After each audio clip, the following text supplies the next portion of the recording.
85% जो कॉरपोरेट का जो फंडिंग है, ये जो बॉन्ड्स के जो इलेक्ट्रल बॉन्ड के नाम पर जो धांधली चल रही है, चंदा, वो हजारों हजार करोड़ रुपए वो बीजेपी की जेब में जा रहे हैं। और आज बीजेपी सबसे बड़ी एम्प्लॉयमेंट एक्सचेंज बन गई है। वो नौजवानों को हज़ार 2,000 रुपये में इस तरीके के अपने नारे लगवाने में सबसे बड़ी पार्टी है सर बीजेपी पूरी दुनिया में। पूरी दुनिया में सबसे बड़ी पार्टी है, सबसे धनवान पार्टी है, सबसे लुटेरी पार्टी है, देश को लूट बेच रही है। ये पार्टी आज प्रॉपर्टी डील नहीं कर रही है, देश के हवाई अड्डे बेच रही है। सर वो हिंदू धर्म को मजबूत कर रहे हैं, राम मंदिर बन रहा है, आप कह रहे हैं प्रॉपर्टी डीलिंग कर रहे हैं। वो हिंदू धर्म मजबूत हो रहा है और हम तो हिंदू हैं, हम तो बर्बाद हो रहे हैं। आप कैसे बर्बाद हो रहे हैं? नहीं, कौन कांवड़ियों के सर पैर धो रहे हैं, पुलिसकर्मी भी दवाई लगा रहे हैं। और क्या दिक्कत है? ये कावड़ियों का जो आप फंडा देख रहे हो और इस तरीके से उनके ऊपर फूल बरसाए जा रहे हैं, वही तो वोट बैंक है सर उनका। और दूसरी तरफ जो थोड़ा बहुत भी अगर आवाज़ उठाए इनके खिलाफ, उसको जेल में सड़ाओ, उनको जेल में सड़ाओ, उनके पीछे ईडी लगा दो, उनके पीछे सीबीआई लगा दो, उनके पीछे इंटेलिजेंस लगा दो, और जो उनके जय जयकार करें और 2-2 रुपये में ट्वीट करें। और जो मतलब ये सर आरोप लगाते हो भाजपा पे ट्वीट करने के, कह रहे ईवीएम में भी गड़बड़ है, वोट बड़ा मोटा मिल रहा है भाजपा को सर। वोट बड़ा मोटा मिल रहा है, लेकिन उन्हें और क्या चाहिए सर ना, अगर यही मिलती जा रही है उनको पूरे देश में। मैं यही तो कह रहा हूँ ना कि अगर यही बात है तो ये सत्ता, इसी तरीके की सत्ता और ठीक इसी पैटर्न पर सत्ता श्रीलंका में भी आई थी। वहाँ भी माइनॉरिटी को बैशिंग करके तमिलों को सिंगली इनको दूसरों को, और वो जो सिंगली चैंपियन बन के जो आए थे, गोटा क्या है उसका, गोटाबाया राजपक्षे कहाँ गया? कितनी मेजोरिटी से आया था? जनता सड़कों पर आई तो कहाँ भागना पड़ा? कहीं मिला?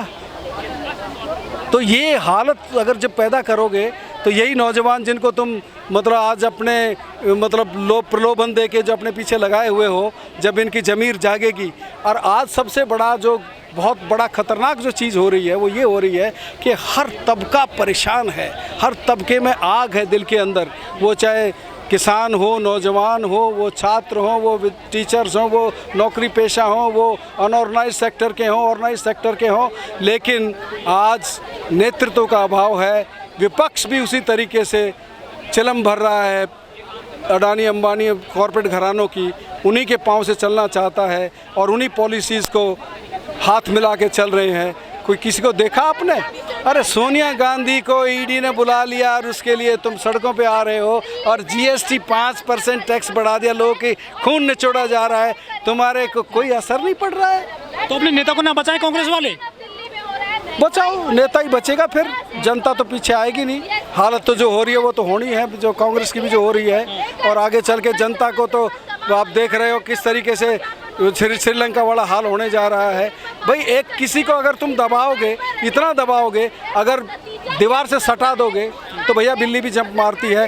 ये जनता को तुम दीवार से सटा रहे हो, और ये जीएसटी 5% जीएसटी खाद्यान्नों पर बढ़ाया गया, जीएसटी खाद्य वस्तुओं पर बढ़ाया गया, जीएसटी शिक्षण सामग्री पर बढ़ाया गया जीएसटी, ये आखिरी कील साबित होगा।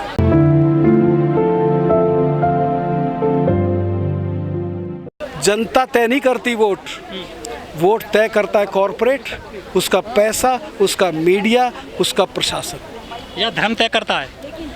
धर्म उन्माद तो फैलाया जाता है ना फिर धर्म का। तो अच्छा ये बताइए आप, 2019 के मिड इसमें इसने एक आक्रमण करवा दिया पुलवामा का, राष्ट्रवाद उठा दिया,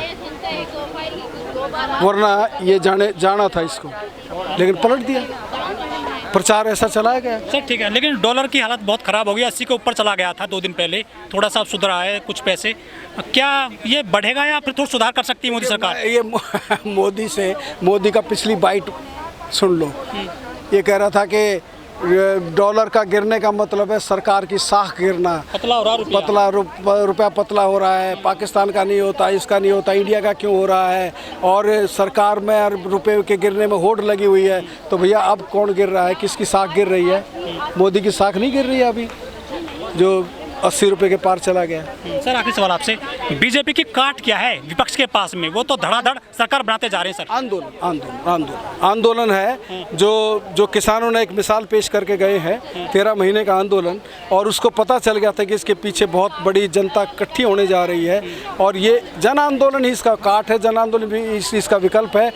तो ये संसदीय जनतंत्र से, संसदीय तंत्र से, संसदीय तरीके से, वोट के तरीके से इसे कोई काट नहीं हो सकती, क्योंकि सांपनाथ की बजाय नागनाथ आएगा, नागनाथ को हटा के फिर सांपनाथ आएगा। चोर चोर मुसेरे भाई है, कांग्रेस भी वही है।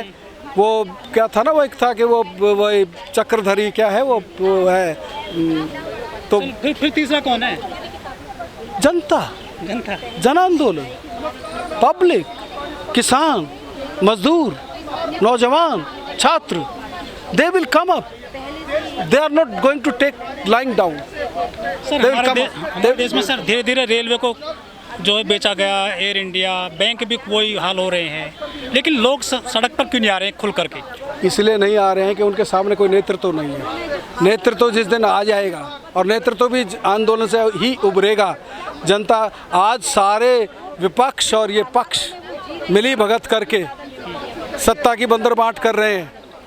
अरे वही कांग्रेस में चले जाते हैं, वही बीजेपी में आ जाते हैं, वही आम आदमी पार्टी में चले जाते हैं, वही इसमें चले जाते हैं। फर्क क्या है? नीतियों में फ़र्क क्या है? वही कॉर्पोरेट पर्स नीतियाँ उनकी हैं, वही सारे तो एक ही थैली के चट्टे बट्टे हैं। जनता से किसी का सरोकार है?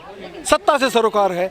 तो भैया एक दिन इस सत्ताधीशों को भी और सत्ता को भी जनता उखाड़ के फेंकेगी। मजदूर किसान का राज कायम होगा, ये एक दिन, ये भविष्य है। GST बढ़ाया गया खाने पीने की चीज़ों पर, दूध पर, पनीर पर, आटे पर, पैक्ड सामान पर, और बच्चों के शाही पर, शार्पनर पर, पेंसिल पर, ये जो तमाम जो बच्चे के पढ़ने की चीज़ों पर, लोगों के दैनंदिन जीवन की खाने पीने की चीज़ों पर जो GST बढ़ाया गया है, ये बहुत बड़ा कुठाराघात है।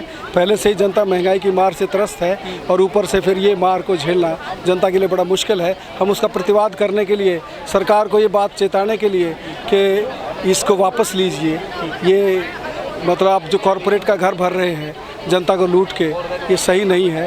आपने खुद कहा था जब GST लागू किया था, आधी रात को आपने जब ऐलान किया था कि देश में नई आज़ादी आ रही है, आधी रात को पार्लियामेंट खुली थी, जश्न मना था, और उस समय आपने कहा था, और ठीक इन्हीं आइटम्स का नाम भी लिया था। आप अगर वो क्लिप पढ़ेंगे, सुनेंगे तो आपको पता चल जाएगा। इन्हीं आइटम्स का नाम लिया था कि दूध, चावल, चीनी, ये आटा, इन से पनीर, घी, इन पर GST नहीं लगेगा, ये GST से मुक्त रहेंगी।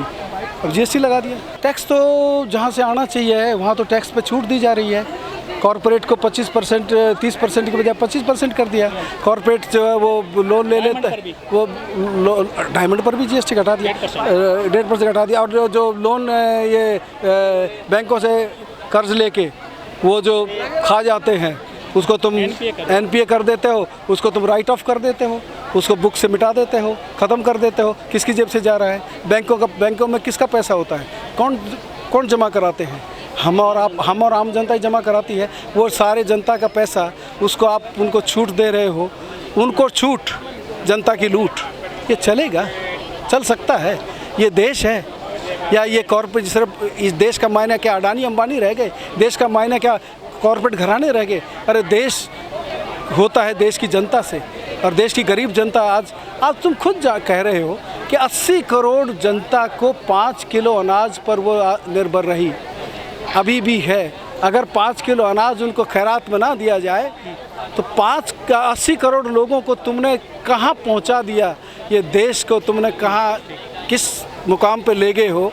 और फिर कह रहे हो कि मुफ्त की रेवड़ियाँ कौन खा रहा है? विकास तो हो रहा है। आज 4थे नंबर पर अडानी पहुंच गया। ऐसे ही किसी 10वें नंबर पर ये अंबानी अडानी दोनों ही विदिन 10 में हैं। तो ये विकास तो हो रहा है, लेकिन वो क्या जनता का विकास हो रहा है? क्या रोजगार सृष्टि हो रहे हैं? आज किस तरीके से आज हायर एंड फायर पॉलिसी लागू की जा रही है, फिक्स टर्म में एम्प्लॉयमेंट लाया जा रहा है, देश का विकास हो रहा है। जो रोज़गार लगे हुए थे उनके रोज़गार खतरे में पड़े हुए हैं, और रोज़गार खोलने का कोई मतलब नहीं है। 4 करोड़ लोग का रोज़गार चला गया है इस दौरान में, जब से मोदी आया है। कह रहा था 2 करोड़ हर साल रोज़गार देगा। देश का विकास तो होता कि देश के लोगों के पास खर्चने के लिए पैसा आ रहा है, लोगों की जेब में पैसा जा रहा है, लोगों को रोज़गार मिल रहा है, तभी तो देश का विकास होता। देश के विकास का मायने क्या है? देश के विकास का मायना है इनके लिए, मोदी और अमित शाह के लिए, दो और हम दो और हमारे दो के लिए देश का विकास का माने कॉरपोरेट का विकास। और कॉरपोरेट का विकास तो हो रहा है, अगर वही देश है तो उसका विकास तो हो रहा है, लेकिन देश की जनता भूखमरी के कगार पर चली गई है। हर घर में बेरोज़गार है, 30% तक बेरोज़गारी हरियाणा में। देखिए हरियाणा जो धार्मिक उन्माद पैदा करके जो सत्ता में आए थे, उनका अंजाम क्या हुआ करता है। आज ज़रूरत है एक नेतृत्व की, सही नेतृत्व की, और हम कोशिश कर रहे हैं कि socialist unity centre of India communist जो एक सही क्रांतिकारी पार्टी है, हमने तो इन लेफ्ट पार्टी वालों को भी कहा, सबको, CPI CPM को भी, कि भैया एक साथ आ जाओ, ये वक्त है जनता के साथ खड़ा होने का। लेकिन उन्हें भी भैया सत्ता चाहिए, वोट चाहिए, मंत्री चाहिए, MLA चाहिए, MP चाहिए, जनता जाए भाड़। विपक्ष एकजुट नहीं हो पा रहा है, क्या मोदी का कुछ तोड़ नहीं है विपक्ष के पास में? विपक्ष एकजुट होगा कैसे? आज अडानी अंबानी का या जो कॉरपोरेट घरानों का, जिधर देखिए, हमें लगता है, आपको भी लगता है कि हम तय करते हैं कौन चुना जाएगा, कौन वोट में। अरे नहीं भाई, ये अडानी अंबानी कॉरपोरेट घराने तय करते हैं कौन सत्ता में आएगा। उसको धन बल दिया जाता है, उसको मीडिया का प्रचार दिया जाता है, उसके पीछे मसल पावर खड़ी हो जाती है, उसके पावर। अरे तुम क्या चुन के भेजोगे, वो खरीद लेंगे। लेकिन सर आज तो खरीद बेच चल रही है, सत्ता खरीदी जाती है, सत्ता बेची जाती है। बीजेपी जिस रास्ते पर चल रही है, हिंदुत्व धर्म की जो राजनीति बीजेपी कर रही है, विपक्ष के पास उसका तोड़ है कुछ? कैसे उसको पीछे टक्कर दे पाओगे भाजपा को आप? देखिए, हिंदुत्व एक अलग चीज़ है, हिंदू और हिंदुत्व अलग चीज़ें हैं। हिंदुत्व है कि हम इस देश में मनुस्मृति लागू करेंगे, संविधान को ख़त्म करेंगे। ये हिंदू धर्म की बात नहीं है, ये हिंदुत्व की बात है कि हम जो है वो यहाँ पर एक ऑटोक्रेसी लाएंगे, राजतंत्र लाएंगे। आज ये मोदी राजा की तरह से व्यवहार कर रहा है, राजा का वचन जिस तरीके से कानून होता है उस तरीके से व्यवहार कर रहा है। तो ये हिंदुत्व की राजनीति ला रहे हैं, जो इनकी आज़ादी के लड़ाई के टाइम में सफल नहीं हुई थी, जो अंग्रेज़ों की दलाली करके भी सफल नहीं हुई थी। लेकिन तो सफलता मिल रही है सर उनको, ये सफलता आपको दिखाई दे रही है। सर लोग जो हनुमान चालीसा पढ़ रहे हैं, सांसद भी, विधायक भी, सब कुछ उनके पक्ष में होता जा रहा है, वोट बड़ा मोटा मिल रहा है, सरकार बनाते जा रहे हैं। आपने तो जनता और ये जो चुनावी जो राजनीति के जो पहरवे हैं, ये एक नहीं है, एक चीज़ नहीं है। जनता तो अपने जीवन में भुगत रही है ना, जनता तो समस्याएं। वोट भी जनता देती है सर। वोट जनता को किस तरीके से लिया जाता है और किस तरीके से उसको गुमराह किया जाता है। 4 दिन मीडिया प्रचार चला दे, ये जो घर घर मोदी हर हर मोदी हुई ना, ये थू थू मोदी भी हो सकती है। 4 दिन प्रचार चाहिए, क्योंकि जनता की मेमोरी बड़ी शॉर्ट है, और वो अगर 4 दिन प्रचार चला दे, अगर जिस दिन कॉरपोरेट ने सोच लिया कि अब इसका काम हो गया, इससे हमें जो काम लेना था ले लिया, अब जो है ये बदनाम हो गया है, तो इसको हटा के जिसको तुम पप्पू कह रहे हो ना, वो पप्पू देखिए सिरमौर बन जाएगा, कॉरपोरेट ही बनाएगा उसको। तो यहाँ कॉरपोरेट बनाता है नेता, कॉरपोरेट आपके सामने पेश करता है और उसको ही जनता के द्वारा एक्सेप्ट कराया जाता है।